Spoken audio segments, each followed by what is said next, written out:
ಇನ್ನು ಪ್ರಜ್ವಲ್ ರೇವಣ್ಣ ಅಶ್ಲೀಲ video viral ಪ್ರಕರಣಕ್ಕೆ ಸಂಬಂಧಪಟ್ಟ ಹಾಗೆ ರಾಜ್ಯಪಾಲರನ್ನ ಭೇಟಿಯಾಗಲಿದ್ದಾರೆ ಎಚ್.ಡಿ. ಕುಮಾರಸ್ವಾಮಿ.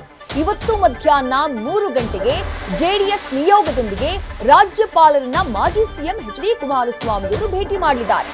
ಎಸ್ಐಟಿ ಸೂಕ್ತವಾಗಿ ತನಿಖೆ ಮಾಡ್ತಾ ಇಲ್ಲ ಅಂತ ಹೇಳಿ ಆರೋಪವನ್ನ ಮಾಡಿದ್ದಾರೆ ಎಚ್.ಡಿ. ಕುಮಾರಸ್ವಾಮಿ. ಈ ಬಗ್ಗೆ ರಾಜ್ಯಪಾಲರಿಗೆ ದೂರು ಕೊಡುವುದಕ್ಕೆ ಮುಂದಾಗಿದ್ದಾರೆ. ಎಸ್ಐಟಿ ತನಿಖೆಯನ್ನ ಖಂಡಿಸಿ ದೂರನ್ನ ಕೊಡುವುದಕ್ಕೆ ಎಚ್.ಡಿ. ಕುಮಾರಸ್ವಾಮಿಯವರು ಮುಂದಾಗಿದ್ದಾರೆ. ಕೋರ್ ಕಮಿಟಿ ಮೀಟಿಂಗ್ ಏನಾಗ್ತಾ ಇದೆ, ಆ ಮೀಟಿಂಗ್ ಮುಗಿದ ನಂತರದಲ್ಲಿ ಜೆಡಿಎಸ್ ನಾಯಕರ ನಿಯೋಗದ ಜೊತೆ ರಾಜ್ಯಪಾಲರನ್ನ ಭೇಟಿಯಾಗಿ ಪ್ರಕರಣಕ್ಕೆ ಸಂಬಂಧಪಟ್ಟ ಹಾಗೆ ಎಸ್ಐಟಿ ತನಿಖೆ ನಡೆಸ್ತಾ ಇರುವಂತಹ ರೀತಿಗೆ ಸಂಬಂಧಪಟ್ಟ ಹಾಗೆ ತಮ್ಮ ಖಂಡನೆಯನ್ನ ವ್ಯಕ್ತಪಡಿಸಿ ದೂರನ್ನ ರಾಜ್ಯಪಾಲ ಥಾವರ್ಚಂದ್ ಗೆಹ್ಲೋಟ್ ಅವರಿಗೆ ಸಲ್ಲಿಕೆ ಮಾಡುವವರಿದ್ದಾರೆ ಎಚ್.ಡಿ. ಕುಮಾರಸ್ವಾಮಿ. ಬಹಳ ಮಹತ್ವದ ಬೆಳವಣಿಗೆಗಳಾಗ್ತಾ ಇದೆ. ಆರಂಭದಿಂದಲೂ ಕೂಡ ಎಸ್ಐಟಿ ತನಿಖೆ ಸರಿಯಾದ ರೀತಿಯಲ್ಲಿ ಸಾಗ್ತಾ ಇಲ್ಲ. ಎಸ್ಐಟಿ ಏಕಪಕ್ಷೀಯವಾಗಿ ತನಿಖೆ ಮಾಡ್ತಾ ಇದೆ.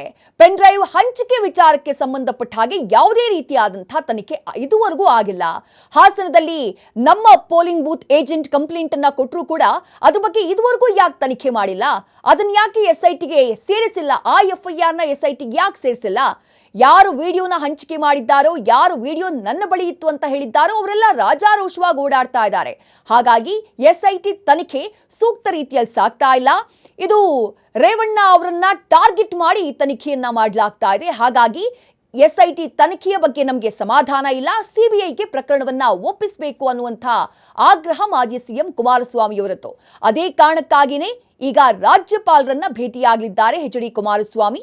ಮಧ್ಯಾಹ್ನ 3 ಗಂಟೆಗೆ ರಾಜ್ಯಪಾಲರಾಗಿರುವಂತಹ ಥಾವರ್ಚಂದ್ ಗೆಹ್ಲೋಟ್ ಅವರನ್ನ ಭೇಟಿ ಮಾಡಿ ತಮ್ಮ ಮನವಿಯನ್ನ ಅಥವಾ ತಮ್ಮ ದೂರನ್ನ ರಾಜ್ಯಪಾಲರಿಗೆ ಸಲ್ಲಿಕೆ ಮಾಡುವವರಿದ್ದಾರೆ.